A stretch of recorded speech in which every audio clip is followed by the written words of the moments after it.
Hi, Smarter News. As we begin a brand new week, I'd like to give you a sampling of news stories to have on your radar. We'd call them smarter starters. But every once in a while, there's a really big story that you should know that we'd like to give a smarter angle. And that's what we're going to do today. The big headline to start off the week is more than 500,000 Americans have died of COVID-19 in this country. And that is a grim milestone. And it is such a large number that I want to provide some context for what we're seeing. So in order to do so, I retraced our steps to what was happening last year at this time. Last year at this time in America, there were fewer than 24 cases of COVID-19 confirmed. We had yet to have a confirmed death in the country by the CDC. That came in late February.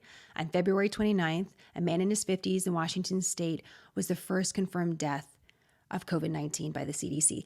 Now, since that time, there's been some other deaths that have been attributed to the disease.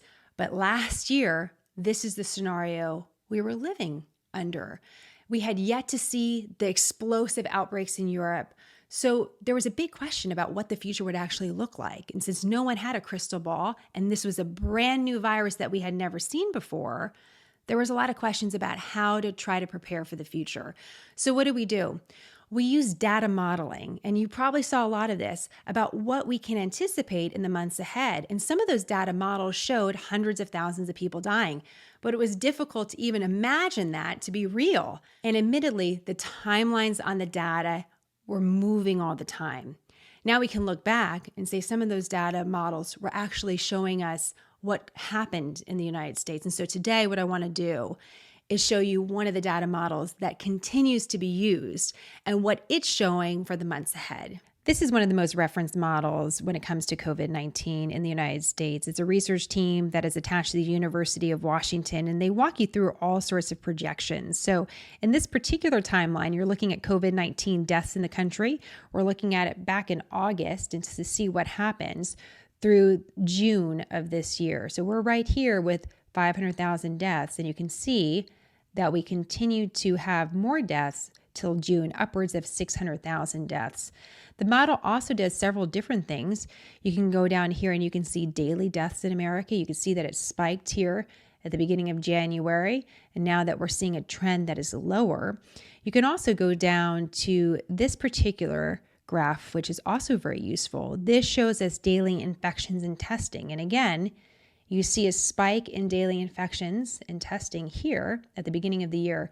The trend overall, though, is showing a drop in infections. Now, data models are just a tool.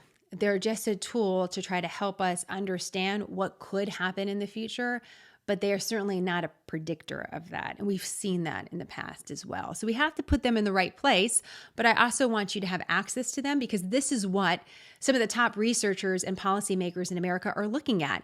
And you can have access to it as well. So I'm going to put the link to the models underneath the video on our website so you can actually look up your state, your country, and get an idea of what some of the models are showing. One question that has remained consistent over the last year is a big question about the origin of this virus.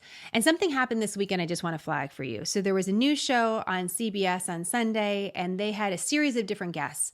One guest was the National Security Advisor for President Biden. The other guest was the Deputy National Security Advisor under President Trump. They were on the same show, not on together. But they actually had common grounds.